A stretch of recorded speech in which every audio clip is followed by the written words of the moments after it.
what if our greatest strengths are simultaneously weaknesses? For example, you might be a perfectionist and you might be great at work, but then when you come home, your perfectionism is extremely draining for those around you. In this video, we're going to explore this paradox of personality. How on one hand, it could really help you in many areas of your life. And on the other hand, it could literally sabotage your level of happiness. Perhaps the easiest way to conceptualize personality is in terms of goals and how we actually behave in the world. When we behave, we're motivated to attain something of value, to move towards something of value. So in some sense, this is where personality comes in. What personality is a set of perceptions, behaviors, and strategies that help us go from where we are currently to where we want to be. They help us in a very direct way attain our values and our ideals. And so the easiest way to conceptualize this framework is that we have our dream. This is the thing that we're picturing we want for our future. It might be an image. It might be a life situation. And we're working hard towards achieving it, towards attaining it. This might be the core fixation in your life, the thing that you're concentrated and you're working on. And then you're using your personality traits to achieve those goals, to attain your values, to actualize your ideals. Now, the other thing to know here is that what we're really dealing with is attention. You're giving your attention towards that value, and then you're using your energy to move towards it. And we have a limited amount of both. We have a limited amount of attention, and we have a limited amount of energy. And so our strategies, our personality then becomes a set of trade-offs where we invest in certain strategies in order to achieve our goals. And then we become really great at those set of strategies using those set of personality traits. And then we're rewarded for using them by gaining energy. And then we can continue moving forward on our path, gain more energy, and move closer to our goals. So this is perhaps one of the best frameworks for understanding how we move forward in the world. There are two meta traits or two master traits, plasticity and stability. So when it comes to moving forward in the world, we are gaining energy through dopamine as we're moving towards our goals. And this corresponds to two traits, extroversion and openness. Extroversion is moving forward, and it's more directed towards achieving actual goals and towards doing it through socialization and people, okay? And then we also have openness. Openness also gets rewarded through the dopamine cycle, and openness is the exploration of new ideas, new ways of solving problems, and this is related to people that are highly creative. And you could see how both of these, in some sense, are going into the unknown. Whether you're going into an unknown on the level of ideas, or if you're physically going into an area that's unknown and exploring it, or you're doing it with new people and finding new ways of solving problems and achieving your goals. And of course, the reward here is dopamine. Now, the other side of it is serotonin cycle, and this relates to plasticity. So we don't always move forward, because what happens is we move forward towards our values, we create or discover something of value, and then we focus our attention and we extract value from that discovery. You can think of a society finding a water well, right? They find a water well, and maybe it was someone that was high in openness that had a theory about where the water well might be, and they went out into the outside the city gates, and they found the water well, and now the city goes there for their water, for example, right? And now that person's job is in some sense done. Next comes the stability, which is taking what we already have and digging our roots deeper and deeper into it. And when we do this, we become more stable, and we get a serotonin boost. Serotonin gets released, and we feel more relaxed, more happy, and increases our self-esteem. And the three traits related to stability are conscientiousness. This is literally working hard and methodically in a direction that is proven that we know works. They're not trying to invent anything new. They're already focusing on the thing that's already been discovered. Oil's already been discovered. They're just drilling every day and they're extracting it. Or the water well is an example. Next is agreeableness. Agreeableness does this, but on a social, personal level, where they deepen relationships. They genuinely care about other people.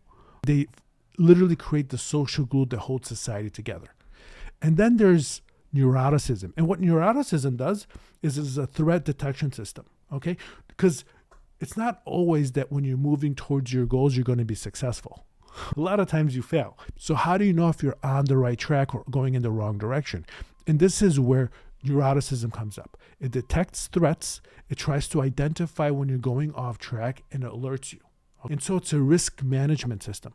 Once it identifies you're going off track, what happens is it increases stress through cortisol and it sucks up your serotonin. And so what that means is you start to feel negative emotion. Now, when you're feeling negative emotion, you feel depressed, your energy goes lower, which means you could no longer move forward in the wrong direction. You literally will procrastinate and you won't have the energy to move forward. This is not a bad thing if you're about to do something harmful or if you're going in the wrong direction. Now, nobody is just one trait. What's going to happen here, the best way to really think about it is that you're going to be really high in one of these traits, and this is going to be your predominant way of filtering your reality. You're literally filtering information, and you're filtering it through your personality so that it's clear which way you should move forward or how to move forward in a way that's more natural and intuitive to you. But you're not just that one trait. You're somewhere on this continuum for all 5 traits. And what happens is your personality is kind of like a melody or a harmony that's made up of many different musical notes. So now let's look at what these primary traits are, and then we'll look at some of the trait combinations. If you're really high in openness, what this means is that you really enjoy exploring the unknown, exploring new ideas. You're creative. You think outside the box. You have a broad way of seeing the world. Now, since your ideas and your perception and your perspective is so broad and out of the box, what you're able to do is create things that are new, create new novel solutions. And you get rewarded for it. You get this dopamine release. But once the thing is known, it's no longer as interesting to you, okay? It's no longer novel. And so you no longer get energy from exploring it and continuing to work with it and implementing it. And so that's why people that are really high in openness oftentimes struggle with implementation. Because once it comes to implementation, they're no longer getting dopamine. They're no longer getting the energy to move forward. They're not curious anymore. This is something that's already known to them, and there's something else out there that's more interesting. And so you'll see people that are high in openness move around from one project to the next, to the next, to the next, and so on. Next, let's look at conscientiousness. Now, conscientiousness is the opposite in some sense, because what they're really good at is taking something that's known, working it, being very detail-oriented, and bringing it to completion. They're very industrious, and so they start what they finish. And they're amazing at execution. Now, the downside of this is that since they're so narrow focused and detail oriented, is that they don't see the bigger picture. And so sometimes when things are changing, they're some of the last to notice it. They have a hard time distinguishing the forest for the trees.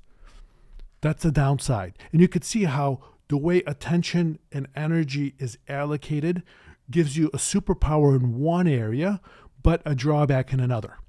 With people that are highly agreeable, they're great at fostering deep connection, genuinely taking the other person's point of view and perspective through empathy, understanding them in a deep way. And they actually care. They really, really care. They're more likely to advocate for the other than themselves. When they're in a negotiation, they take the other side's point of view and they can argue that point of view very well. What that means is sometimes they fail to argue and negotiate for themselves. They leave themselves last and behind, and that could be very devastating because since they're not advocating for themselves, they could bring a lot of value to an organization, but then they don't get accounted for properly because they're not selling themselves. They're not pushing forward. They don't want to step on anyone's toes or make someone feel uncomfortable. And so they don't bring up issues or enforce boundaries. And then we could look at extroversion and introversion. Now, with extroversion and introversion, this literally is how attention is being focused. The extrovert focuses their attention outward into the world. And so they're very good at understanding social situations, the dynamics, handling tasks very quickly, like a bartender would, for example. And so they have this wide attention, okay, that is about understanding the world, the social environment, other people, being able to have small talk and then also go deeper if they need to, and then keeping track of all of this information. And so they have a lot of breadth. That's a lot of breadth. And they get rewarded from it. They're getting a bunch of dopamine every time they're doing this.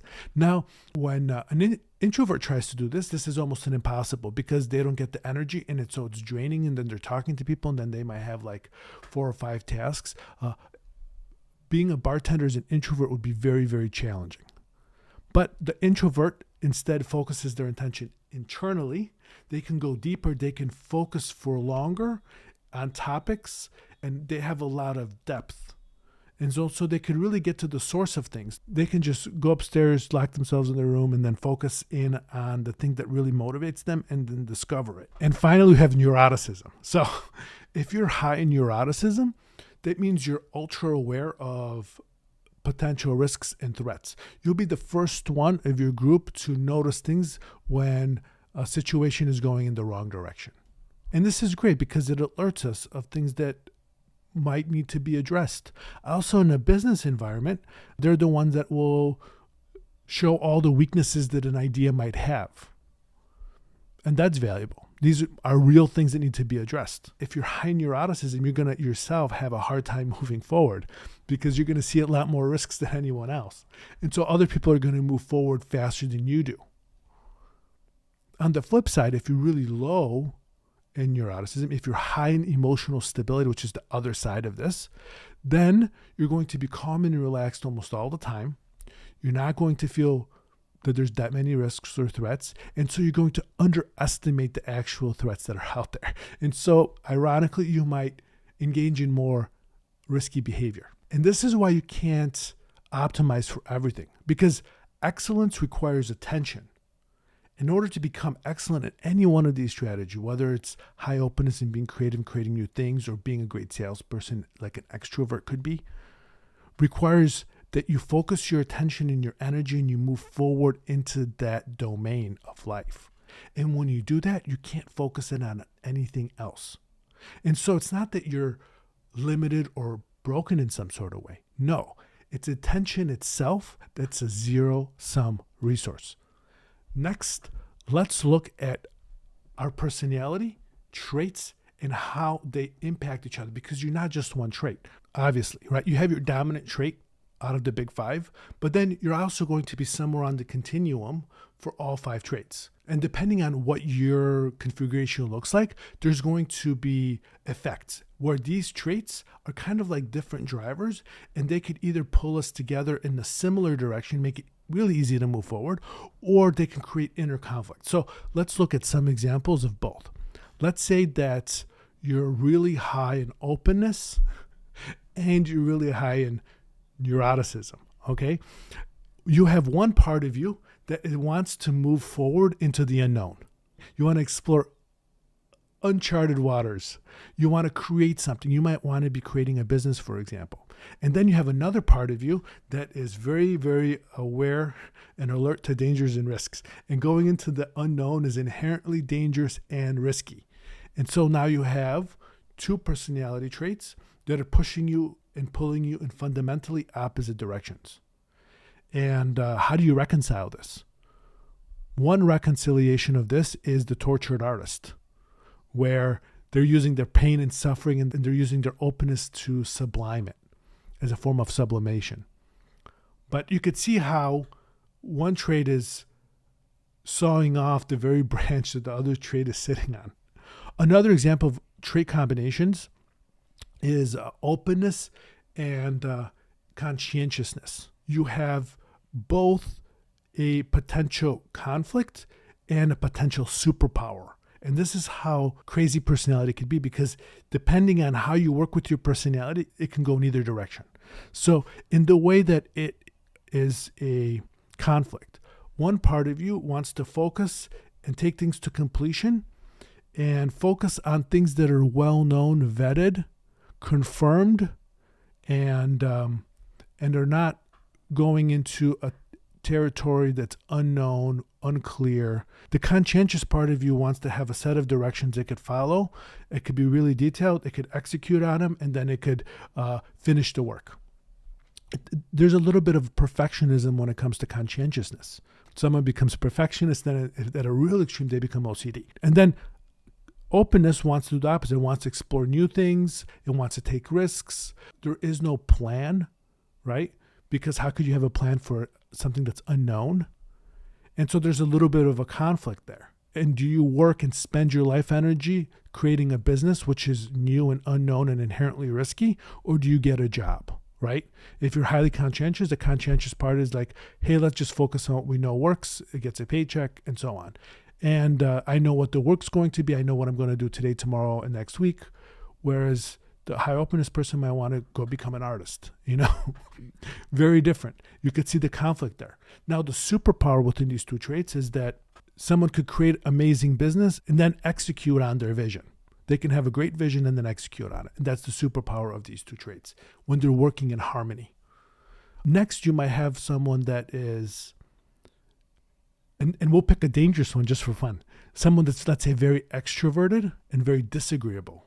Okay. Now, this is a dangerous combination because they're going to be very gregarious. They're going to be very charming, and they're not going to care about the other person at all. And so a combination like this maybe corresponds a little bit with the dark triad. Here, what we have is a person that's willing to say or do anything to get the sale, for example. He doesn't care about the other person. In fact, for him, it might be a competition. Right? If he gets over on the other person, it's kind of like he won that negotiation or that battle. And you could see how this combination of extroversion and disagreeableness can wreak havoc on people that are highly agreeable, that take the other person's point of view, give the benefit of the doubt, or naturally trusting, how these two might attract each other. So these are some examples of trait combinations. And of course, there's many, many more. Now, if you want to learn more about your personality, I have a free personality test below. It's a Big 5 test, and you could take it and you get a lot of insights into where you are on each of the Big 5 traits and what that means and how it affects your life. So what do you do with all this information? So first, know that your personality is not fixed.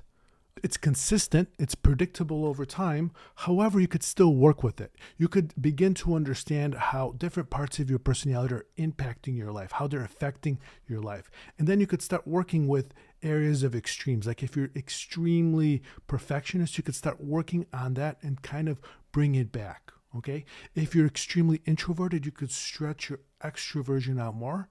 And so you can go out into the world a little bit more. And so in these sort of ways, you could start to work and meld your personality. So that's the first thing. The second thing is you could work with your environment. Okay. So you can consider what is the ideal type of environment. And this includes your physical environment, your social environment, your career, and so on, that is conducive to your personality. And so that you're moving forward towards your goals in a way that's effortless for you. So that's the second thing. Also, when it comes to environment does a lot to trigger her personality. If you're high in neuroticism, you want to keep a clean environment because you're going to wake up in the morning, you're going to see a mess, and it's going to call out at you. It's going to increase your stress level. You want to eat breakfast right away in the morning if you're high in neuroticism. So that's the second thing. 3, okay.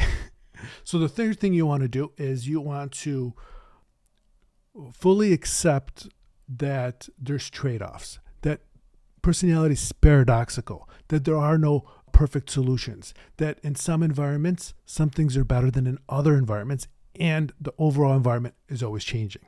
And so the strategies that work for you when you're 20 might not work for you when you're 40. And so with this comes greater understanding for the need to be more flexible, okay? Not to be fixated on a specific solution. And this could be really, really hard because, if things have worked for us in the past, why would we give them up? It's worked. And so sometimes it's really hard to recognize when things are no longer working as well. And so that's the third thing. And finally, we want to be as empathetic as possible because these are hidden structures.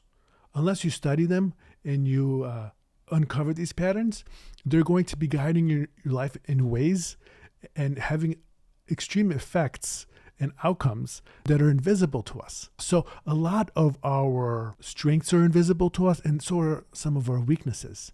And so understanding these patterns is extremely, extremely important. And for this, what I've done is I've created a bunch of resources, okay? And the first resource is, of course, a free personality test that will go over and give you detailed insight into your personality traits, and then also your combinations. The second thing is I created a self-mastery program. What this does is it helps you go in depth for each of your personality traits and seeing how they affect your life and how they inform the different habits you have in your life.